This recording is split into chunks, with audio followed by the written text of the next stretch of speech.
Common Sense America with Eden Cornell. Yeah.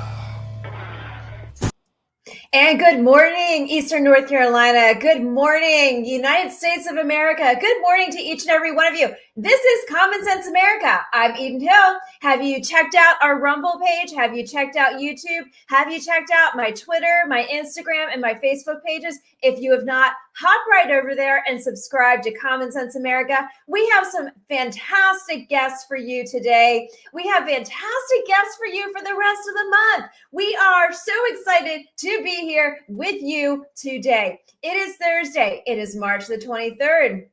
And I tell you what, we have some great new guests coming to the show this morning. We have a new guest from Young Voices joining us at 9:15 this morning. And we have a dear friend to the show, a dear friend to my husband and myself, who will be joining the show in the latter half today, talking about all politics is local. We're going to be talking all things North Carolina. We're going to be talking about what is happening in and around the great state of North Carolina. And we're going to be talking presidential politics. What is ahead? What do we see with Trump? What do we see with DeSantis? And what do we see with Miss Haley from South Carolina? So we have a fun day. It is a little foggy here. It's a little cold here, but you know what? I put on my spring pink because I am happy. I'm thankful. I am blessed. I am provided for. I am protected by Father God Almighty. I tell you what, we have a great day ahead. And I can't believe it's already Thursday. Well, it's been a short week for us here at Common Sense America, but you know what? We have a great week. And I want to tell you, save the date, Monday. We have a great show for you. We have a candidate for lieutenant governor joining our show from the great state of North Carolina, Hal Weatherman. He is running as your candidate for the next lieutenant governor of North Carolina. And, you know, I have known Hal for a long time because of my many years on Capitol Hill and my work in Pennsylvania politics, but my work more, you know, in the time I was on Capitol Hill, for all of those out there, he was with a member's office and I was working with another freshman member's office. This is dating 1996, 1997. I was a young staff member. So long and short of it, I'm excited to have Hal join our show. We're going to be talking about parental rights. We're going to be talking about school choice. We're going to be talking about education. We're going to be talking about what is happening in and around the state of North Carolina, especially as it pertains to the next generation and the halls of education. You guys know I love talking about halls of education. And this morning, as I head into the halls of education, we're going to be talking with a new Young Voices guest who wrote an article. His name is GARION FRANKEL. I believe he's from the great state of Texas. He has attended 2 different Texas schools for his undergrad and master's. And he is brand new to Young Voices, and he made his debut in his first writing article with the Daily Caller. And it talks a lot about public schools. Don't need more money. They need to spend it more wisely. So we're going to be talking with him. That link I have posted is in the comments section, and you can go check out the full piece to his article, and he will be joining us here momentarily.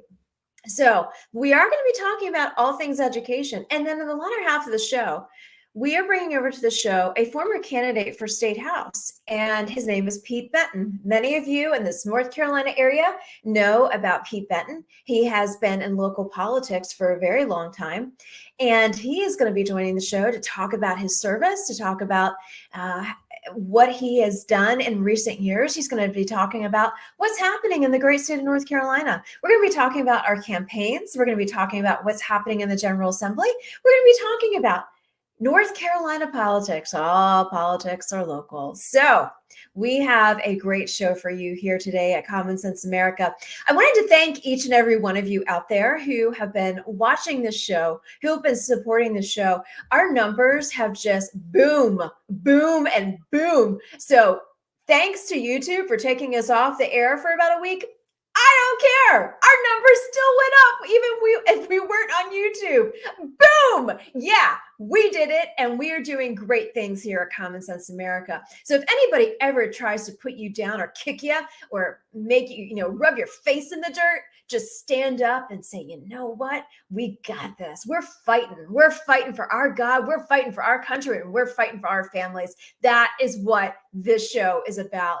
So I am very proud of this show. I'm very proud of my family, my husband, who have come alongside of me to support this show, whether I am in transition with my clients, whether we are moving, which we are, whether we are doing whatever. My husband and my family and our community of neighbors come around me and support this show. And I'm so grateful because you know what? We're supporting our families. We are supporting those children, the next generation. I am so grateful for each and every one of your support. And yes, hashtag, yes, we are moving, but we're not moving very far. So for all of those who are definitely, have been hearing about our journey, it's all about Jesus, ladies and gentlemen. It's all about Jesus. And I am so grateful it's all about Jesus because he is the one that has guided us. And I am so excited. And more to come on that. That's all I'm going to say. More to come on that. But we are going to be staying in the great state of North Carolina, just as an FYI for all of those who've been with us on this journey. Anyway, I am so excited. We are so thankful to the support. And if you have not had a chance, I just want to say hashtag common sense values, common sense conservative, common sense family. There are so many different great interviews that we have been airing on YouTube, on Rumble, on Eden Gordon Media. Let me put that up there for you really quickly so you can see where to go for that. There have been so many great interviews. And if you've missed any of them, let me tell you some of my top favorites.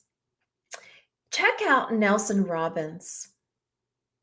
He talks about his faith and how he came to know Jesus. And we are in spring. We are in the Easter season. We are in remembering what Christ did for us on the cross. I know a lot of you out there may be like, oh, here she goes again. She's talking about her faith. Does she ever stop? I'm not going to. I'm not going to, because that's what guides me. That's what is my everything. And that's my faith. I'm holding up my pink Bible. It matches my pink outfit. But this is the Candace Cameron Bible. And I absolutely love it. And so if you are looking for a study Bible, as you were maybe starting a new Bible study, checking out new churches, or just wanting to have more of an in-depth morning devotional or evening devotional, this Candace Cameron study Bible is phenomenal. I love it. And no, I'm not getting any cha-ching by saying her name. I just absolutely love the study Bible. Anyway, going back to resurrection, going back to some great episodes, if you have not seen them yet, I would love if you would go check out Nelson Robbins' story. We did a great part 1 with him, talking about his faith, talking about the family that he was raised in, talking about the devil himself, and literally being raised in an environment where he didn't know of a gracious God or a merciful God or Savior. So that's one. So another one, as you head into spring break, and I know so many of us are headed into spring break, I love engaging in our next generation. I love engaging and talking to young minds, young voices. I want to encourage you to go check out Turning Point USA's high school students who joined me about a month ago on my YouTube channel. They're one of the most popular interviews I have done. And, I think it was because these 2 young gentlemen were so eloquent in speech, but also so convicted and passionate to save the books, to save the Bible, to save the Constitution, to save our documents that were being thrown out from public school libraries. So those are 2. And then my top three YouTube interviews in most recent months, because we've been on the air for 7 months now, you guys. And that's If I had the applause in the background, I can hear it in my head, but I don't have the thing cued to, play the clapping piece. I think the third one, as we head into Easter, as we head into spring break, as we head into the excitement of summer and what's ahead, I have so many great interviews on there, but those who have inspired me have been our young voices in the next generation. On there, you will see Simone. She is a young college student from Chapel Hill, UNC Chapel Hill. And she grew up internationally, family was working overseas. She has a phenomenal take on being a freshman at UNC Chapel Hill, and the future that she has in front of her is so powerful. We did that at Chapel Hill. I would love for you to go check that out with Simone. Those are my top three for spring break, for Easter, and as we head into this amazing year ahead of us. So, on that note, I am so honored to bring over to the show Gary Frankel. He is, like I said, made his debut on the Daily Caller with his article, Public Schools Don't Need More Money. They need to spend it more wisely. Good morning, sir. How are you? Not bad. How about yourself? Good. And where are you coming from this morning? I am in College Station, Texas. Oh, are you a Texan? I was looking at your background. I'm seeing Texas, Texas, Texas. Yes, I am, ma'am. Oh, you don't have to call me ma'am, but thank you anyway. That was very kind of you. Welcome to Common Sense America, Gary. It's so nice to meet you. I absolutely love Young Voices. Everybody that comes to me from Young Voices is just top notch in my book. And I want to first hear a little bit about you, and then we'll dig into public schools. Then we'll dig into the halls of education. But tell me a little bit about where you're originally from, how you got to Young Voices, and what are you passionate about? Because I see you, this is your debut writing. Tell me everything. Well, thanks again for having me on. Sure. I was born in the New York area, but I've lived in Texas for about 13 years now. Okay. I got into politics from a very, very young age. I think the first election I paid attention to was 2012 when I was 12 years old. Got involved formally when I was 15. Got into policy when I was 20, and I've been writing ever since. I'll be starting a PhD in K-12 education and administration in the fall at Texas A&M. I'm very loyal. I can tell. So education policy, civics education, American political thought are my main areas of interest, and it's what I like writing and talking about. I love you had posted on, I think it may have been your LinkedIn account, but I resonated with your headline. And this is Twitter, recovering journalist. I write about education, history, and American political theory. I'm a grad student and a contributor. Opinions are all mine. And I'll tell you what, I love following you on your Twitter account. It's very active, but let's head into the halls of education. Clearly, that is a passion for you. And I love that you're going to be getting your PhD. I applaud you.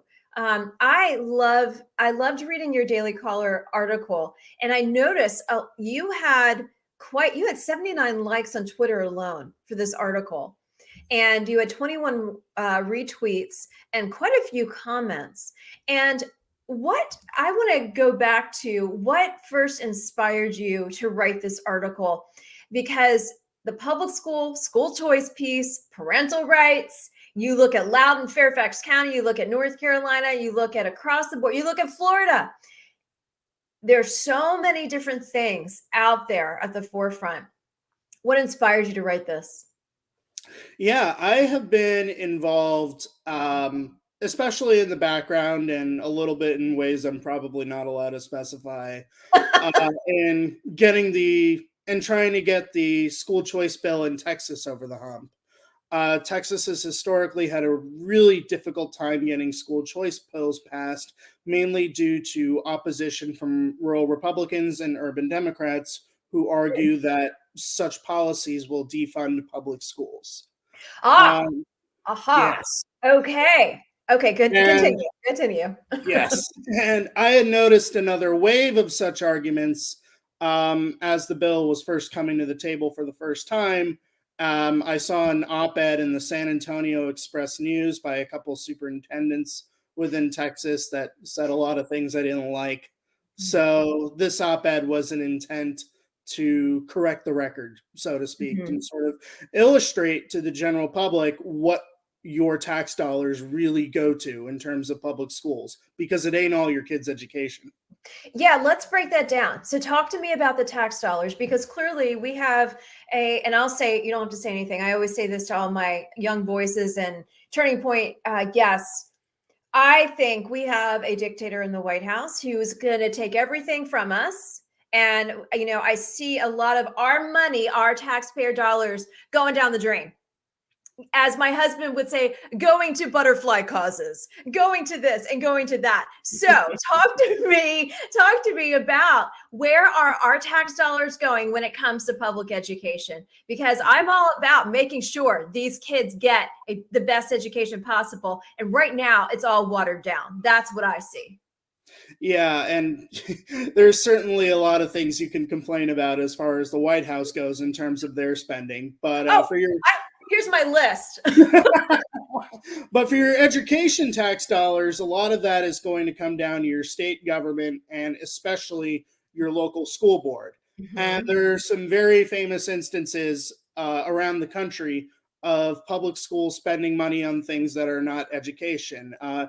There was a story from La Jolla Independent School District in Texas a couple years ago, which used some of their general fund that came from the state to build a giant water park. Oh, Um, what was the justification on that one? they wanted a water park. Wow. And I want $1 million. Can I have that? I suppose so. But Seattle Public Schools, and this one's going back about 10 or 15 years, but it's still a very famous example, spent $3,500 on a retirement party for one person. Oh my gosh. Um, but when you look at it at a national scale and try to see what the trends really are, there are two major areas Okay. where a lot of your tax dollars are going. One is hiring administration. Uh-huh. So, Mhm. over the past couple of decades, the number of students and the number of teachers have grown very modestly, about 6 or 7%, and sort of tied to one another, which Okay. makes sense. As you Right. get a little bit more students, you need a few more teachers. Right. While the number of administrators has gone up by like 85%. That's a huge jump. And a lot of these people are making six-figure salaries. Okay, hold on a second. Six-figure salaries of the 85% in jump, but what are they pushing out? Because I had a book author, I'm going to throw it up here really quickly. Out of the melting pot into the fire pit, uh, multiculturalism. He talked about the fact that school administrators, professors are making six figures on pushing DEI alone. So my question is, do you know if it's specific to this whole new you're shaking your head. That's more higher education. Okay, but still. Yes. Okay. No, it's definitely happening. That's just more at the higher education level. Okay. Okay. What's happening in public schools, and it's much more mundane, but Mhm. equally harmful, it's compliance with government regulations. That's what most of these administrators are doing. They are filling out forms and ensuring compliance. Makes sense for a bank, but for a public school, is it really necessary? I get that there are a lot of laws and regulations that the states keep putting on public schools. We probably don't need a lot of those either. Right. Just let the teachers teach, so to speak. Right. So that's one big problem in terms of the dollars. And the other is pension spending. So if you talk to teachers who are getting their pensions from the state, Mhm. they have not been adjusted for inflation. These pensions are not what teachers need to support themselves in their retirement. But the problem is that states have been managing these pension programs extremely poorly, Okay. because now they're spending as much money that's ostensibly going towards pensions paying off debt as opposed to actually improving the pension programs. So Right. this has just become a black hole Okay. for school funding, not to mention bond programs. And that there are some school districts that spend more money on paying off debt than the GDPs of some small countries. Okay. What states? Can you say specific states to that? I can give you specific districts. New York City spends a lot of money paying off Shocker. debt. Shocker. I'm going to fall to Yeah, my chair on that shocker. one. It's a lot of the big cities, but you can also look at some of your suburban districts as well.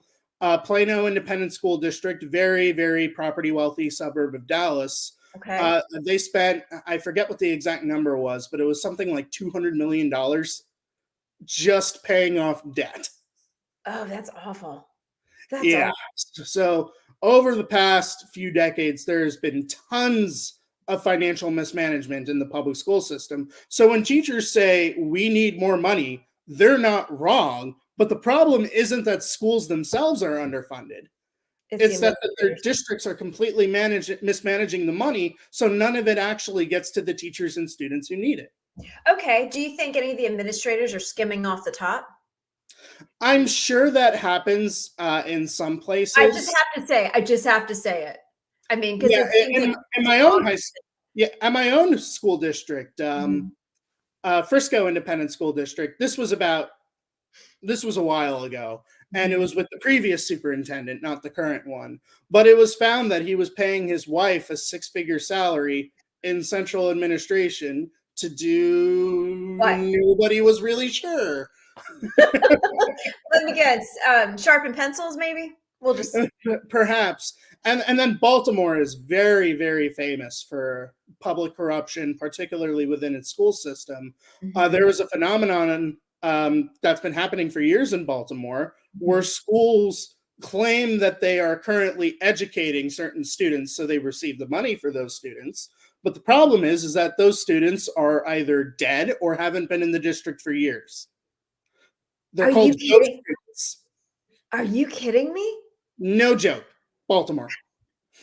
How, I don't help me understand that. Help. Okay. Talk to my kitchen table audience, moms, dads, grandparents, retirees, military veterans, active duty. Help us understand that. How does that happen? Because there's not enough accountability with all the regulations and all of the enforcement mechanisms that states pass to hold their school districts accountable. You'll very, very rarely see an audit conducted. Oh my gosh. Okay, so let's go down this path. Let's talk about, okay, you have public schools and now we have all the school choice stuff going on. So we have that, and then we have private schools, we have charter schools. So where does the dollars and cents come in when you have people saying, okay, enough of this public school stuff. They're throwing this wokeness cult stuff down my kid's throat. My kid is, being abused and they're not doing anything about it. And the school administration continues to take our tax dollars and is giving us watered down history, if you will.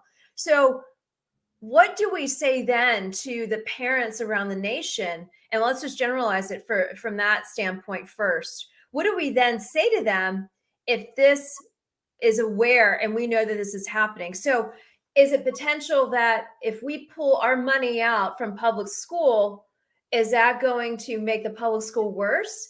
Or because you would automatically think common sense would say, I'm pulling my kid out. They're not getting my money anymore. We're putting our money over here because we want our kid to have a better education. Does that actually happen though? Yeah, there's been some really interesting research on that front, and the findings are pretty consistent. So there Okay. are two important areas to think about here. First is how the school district spends money once a certain number of students leave. Okay. And two, how they perform. Are Right. their students doing well? So Mhm. what the research has found, and a Stanford economist named Caroline Hawksby has done some excellent research on this, is that when there are more private schools in a given area within a certain distance of a particular public school, Mhm. that public school actually does better because they have more competition. So they have to sort of buck up and improve themselves Okay, that because makes sense. otherwise they're going to lose all their students. It's basic capitalism. Yeah, that makes a lot of sense. So basically, it would be like I live here in Carteret County in North Carolina, and Carteret County has some of the best schools in the great state of North Carolina. But then you have Onslow County right neighboring it, and Onslow County is being known more and more for their school administration skimming off the top and allowing Mm. child abuse and teacher abuse to happen. So you would think that they would want to buck up and basically prove themselves wrong because of all the other schools that they have to go up against. So basically, what you're saying is the competition right there, capitalism right there, the competition would inspire them to be better public schools, knowing that they could lose, but knowing that they have all this other competition that they have to go up against.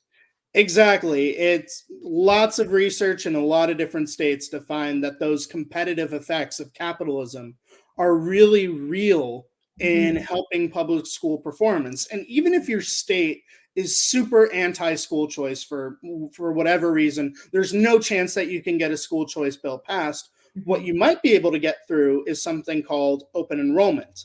And in an open enrollment system, what happens is that if a public school still has space left over Okay. after whoever is assigned to that school has Uh-huh. registered, Mhm. that anyone from any district can transfer in. Mm, So you still get some of that competition from right, competing for students, even if you can't get, for example, a private school choice bill passed. right, So right. there's lots of opportunities here for parents and advocates to try and stimulate more competition within the school system.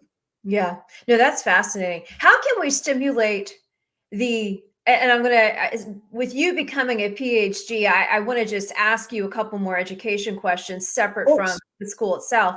But how can we stimulate this next generation with true history, with civics, with the real stuff, not watered down stuff? Because I know I'm significantly older than you. And I know I even had watered down history and watered down civics. I loved my history and civics teachers. I loved them. I would go and hang out with them because I loved being around that topic. And I loved doing those types of things with my family because my dad was in politics. So I learned it that way.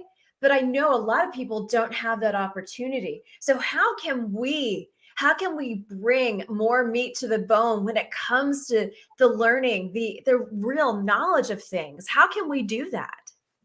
Yeah, the single most important thing that you can do for your children on this front, and it's not just for civics, it's for everything really, Yeah. is to read to your kids.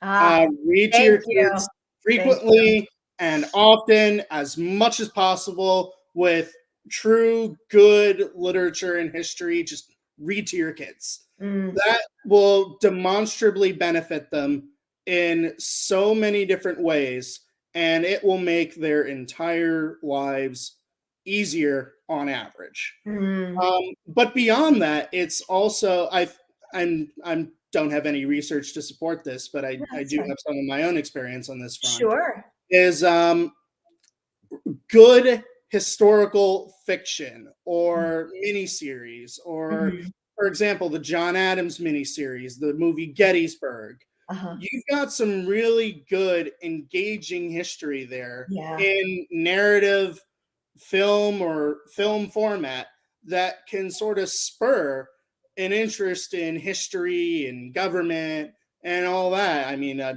know not every kid is going to be a nerd like me, but No, no, but you're talking to the history nerd right here. Oh my goodness, I cannot get enough of it. I still yeah, can't. no, not everybody will be nerds like us, but No, no, it'll no. still help more than the current system. Yes, yes, most definitely.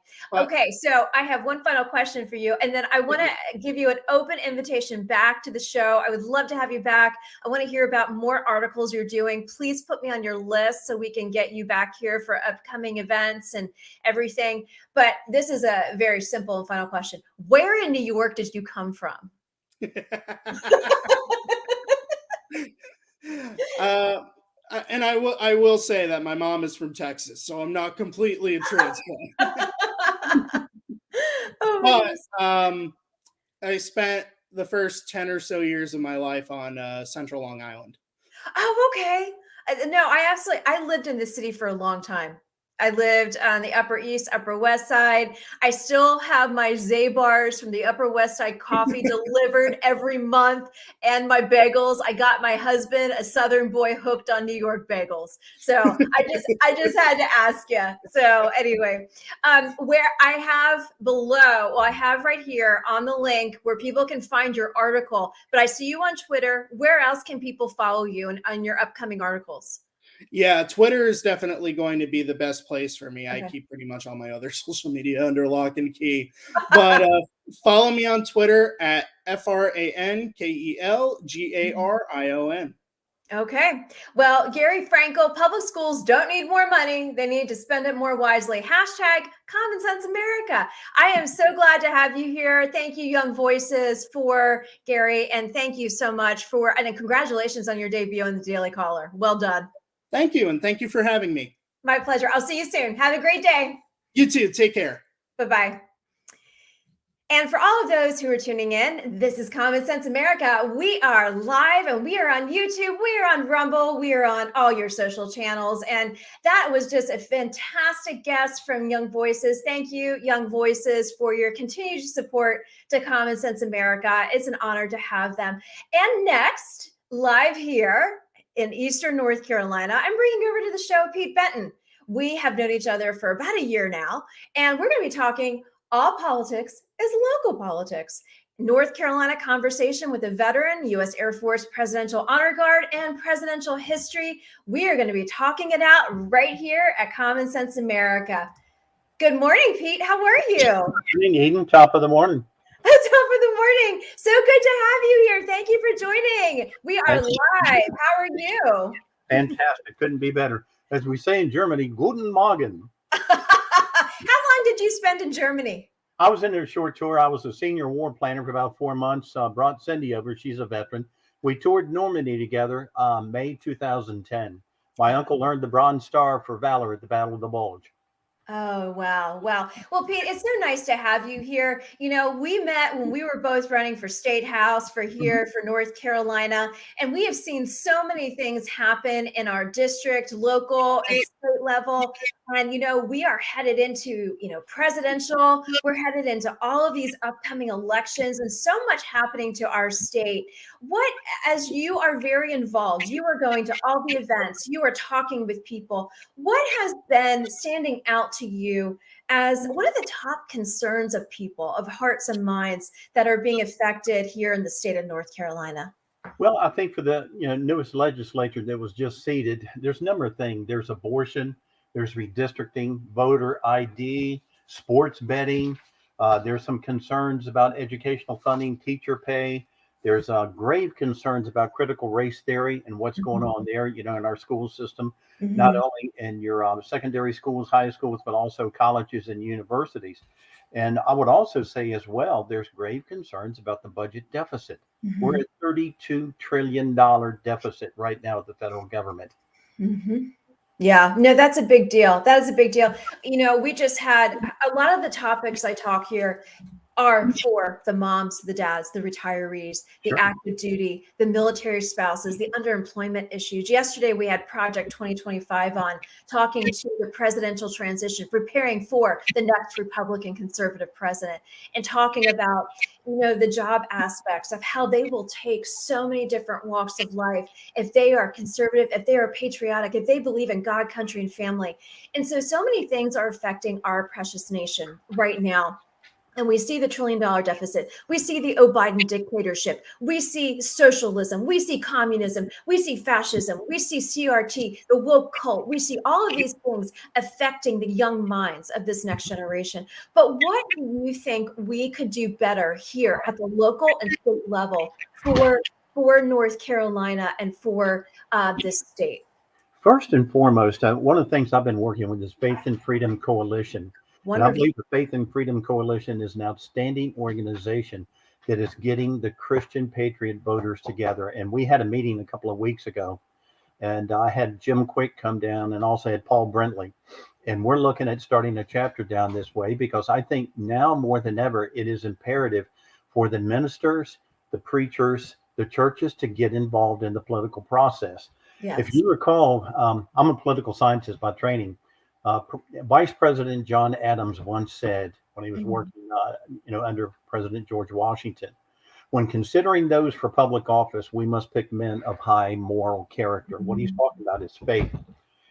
Every one of the 55 men who signed the Declaration of Independence were Christians. They were believers. Now, what's interesting, 29 out of the 55 that signed the Declaration of Independence, first of all, 29 of those men had theological degrees. They were ministers. Mhm. And 29 of those men fought in the Revolutionary War. Who Mhm. knows the price of freedom better than a veteran because we paid for it with our blood, sweat, and tears? Mhm. Well, So, let's talk about that. Yeah, let's talk about your service. Talk to me about your service.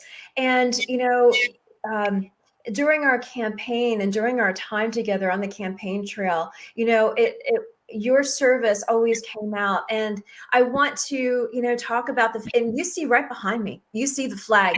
You see my husband's service. You see my grandfather's service. You see my father-in-law service. United States Army, United States Marine Corps, and all my friends in the Naval Academy. And I thank you all for your service. So talk to me about your service and what that means to you, especially being in this area that is so active duty and retiree.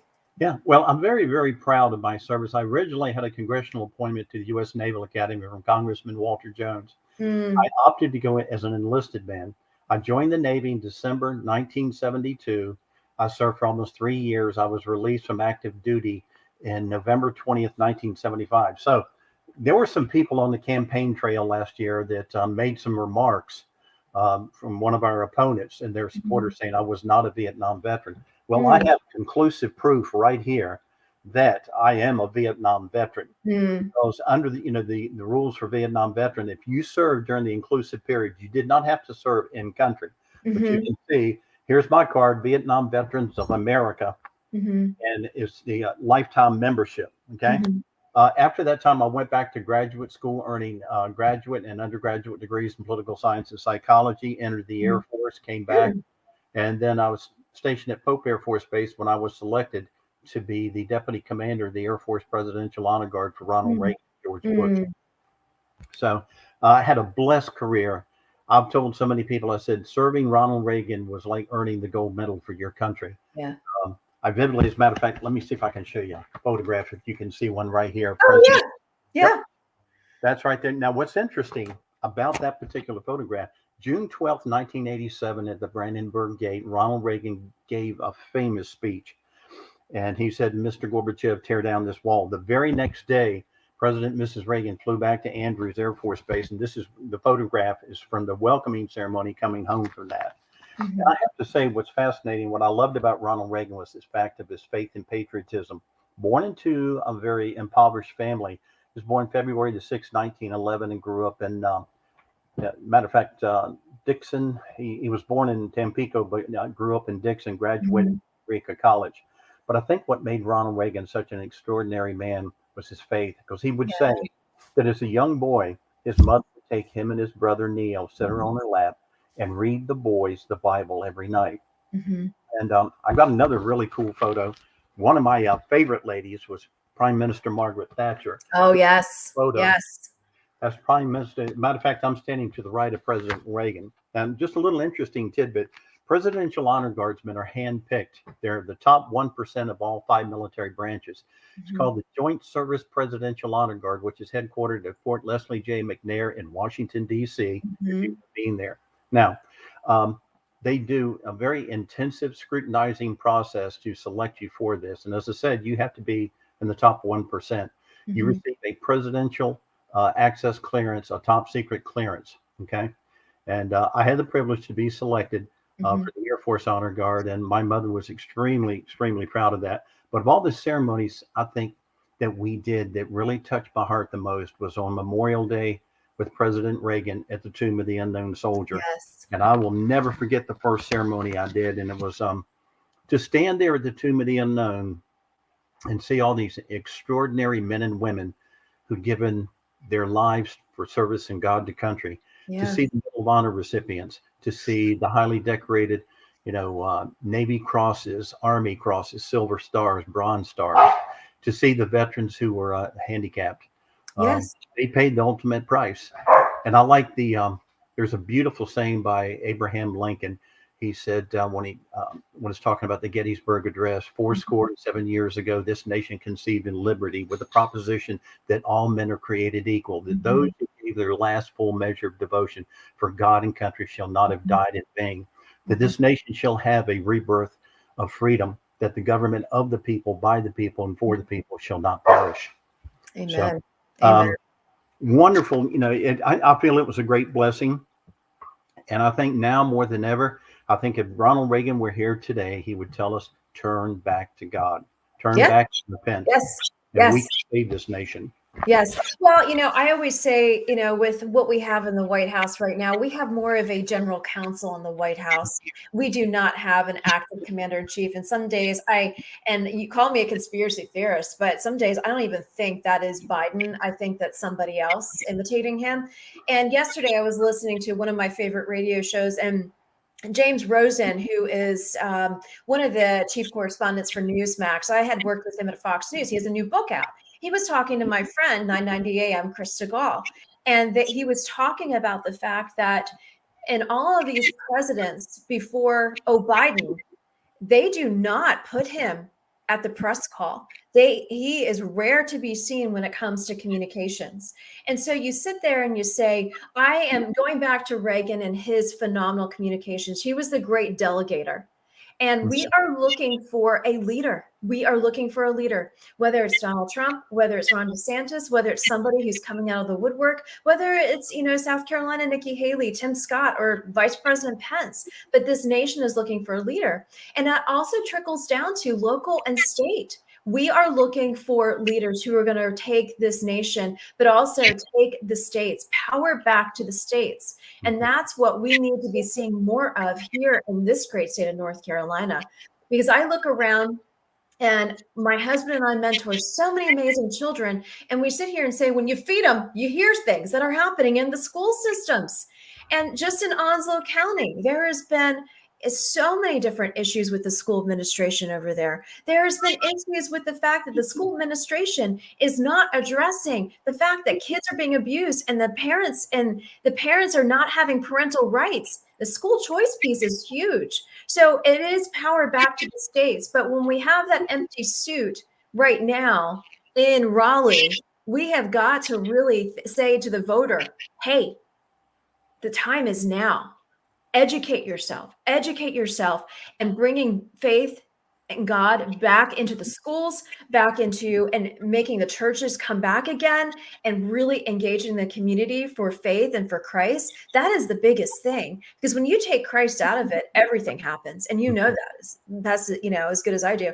Talk to me also about other groups in this area that there's so many Northerners moving here. Not necessarily to bring their ideologies in, but they are coming here to really engage and have freedom. They're looking for freedom. So where can these young families go and really engage in the community if they are really involved and wanting to be involved in civics and just understanding how this area works? What are some of your recommendations? Yeah, as I said before, Faith and Freedom Coalition, I've talked to Jim Quick and Paul Brentley, and they're very excited about coming back. And I've contacted several ministers. We're reaching out through Carteret, Onslow, and Craven County, asking ministers to get involved to lead the fight. I would also submit for your consideration, I have when you and I ran, for the NC House last year, the first thing I did, I adapted Ronald Reagan's strategy is I know what I don't know, but I know the people who do know. The first thing I did, I went out and recruited some of the best and brightest people that I could find. And one in particular, we'll talk a little bit about this, is Doug Gould, who's a personal friend. He's an electrical engineer by training, and he's a cybersecurity expert. Matter of fact, he's working with Michael and Donald Trump to show what happened during the election. But I think Sloan Rackmith is an exceptional woman. I've had the privilege to work with her, and I know her. Sloan is the chair. She's the president of the Education First Alliance. She is fighting the fight against critical race theory. Good. Critical race theory is nothing more than Leninist, Marxist, ideological indoctrination of our children. Look Yeah. at Karl Marx and Frederick Engels, 1848, the Communist Manifesto. It's one of the first things you do is destroy the educational system because he who forgets his past is destined to repeat it. Yeah. I would say get involved in your church, your local communities, your veteran service organizations. My heart is really touched by see what I'm a life member of the veterans of the VFW, American Legion, Yes. Vietnam Veterans, Reserve Officers Association, because I believe in giving back. And I'm also very active in the Veterans Coalition of the Crystal Coast. I have invited the Air Force Presidential Honor Guard drill team to come down and perform this November. But it's time. We did a presentation last year with the Coastal Carolina Taxpayer Association. The subject of it was the spirit of 1776, a rebirth of family and freedom. People are waking up, but we also have a duty to remember it is through natural law that God gave the power to the sovereign people and not the government. It is time that the government learn they are not our masters, but our servant. Thomas Jefferson would go on to say so beautifully. He said, when tyranny becomes law, revolution becomes our duty. That is the means of last resort. I do not advocate open revolution unless we absolutely have no other choice. But our founding fathers and mothers' greatest fear was tyranny. Yeah. Why we left Jamestown, Virginia, 1607. The Puritans came here to escape religious persecution. Exactly. The clause in the amendment that the state will not establish, a particular religion, because in England, if you weren't an Anglican, you were nothing. Right. You were overlooked, you weren't given preferential treatment, etc. That's what our founding fathers did not want to have. They wanted people to come here to be free to live their lives as they choose. Yes. But there's a number of other organizations as well, and but I'm encouraged. You see all these all over the country, all over the world. There's these massive prayer circles and people coming together, and yes. No, it is very powerful. One thing I would say to the local and state politics and to the elected leaders who are in this state, having been in the background of serving so many different members of Congress and senators and serving under the Trump administration, you need to remain open to we, the people. You need to keep your doors open. And I say to the General Assembly, and I say it to the local leaders, you need to keep your doors open because we are your bosses. And we are here to tell you how it is done, not you tell us. And every candidate I have on this show, whether it's a lieutenant governor candidate for North Carolina next week, Hal Weatherman, or whether it is a Senate candidate for Virginia, or whether it's Michigan lieutenant governor candidate running with Tudor Nixon from last year, keep your doors open. Yeah. Stop closing them because we, the people, put you there and we tell you what to do, not you tell us what to do. And that needs to resonate across our local Carteret County, Onslow County, Craven County. That needs to resonate to the state assembly, general assembly, state and Senate. That needs to resonate to the very highest levels of government. And I think and I want to tell every mom and dad, retiree out there that you have to remember, you put them there, you go to them. If you are needing assistance, if you're a veteran, if you're a military spouse and you are not getting, they are there for you. That's exactly why we put them there. So any final words, because we are about to go off the air in just about 5 minutes. And I'm so glad to have had you here and talk about presidential history, talk about what you have done to the great service of this nation. Thank you, Pete Benton. Any final words? Where can we find you and where can we follow you? Yeah, I'm on Facebook and everything. Here's what I would tell you. Ronald Reagan said, I'm not a great communicator. I just communicate great things. I would leave you with this thought. Ronald Reagan said, we are more than just Democrats and Republicans. We are Americans. This is a time for unity. Yes. For such a time as this, we need to come back together. Remove the woke, boom. Remove the diversity, equity, inclusion, boom. Remove the CRT, boom. And we are about a nation, one nation under God for such a time as this. Yeah.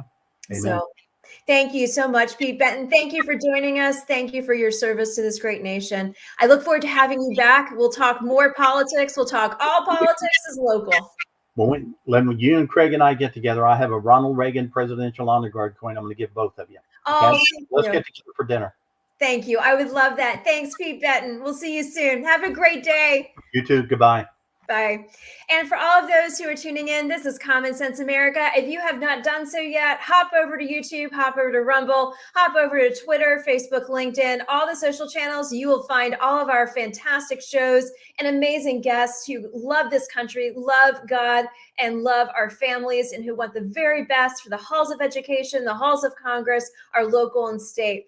Until then, we will see you tomorrow. Tomorrow is Friday, the 24th, and we have a very special guest, a new guest. She had been scheduled for last week, but she is coming to us tomorrow. A George Washington University law student. She's with Young Voices, and she escaped Iran in 2015. I cannot wait for you to hear her story. And until then, we'll see you tomorrow morning, 9 a.m. Eastern Time, right here at Common Sense America. I'm Eden Hill. Have a fantastic day. It's time for Common Sense America with Eden.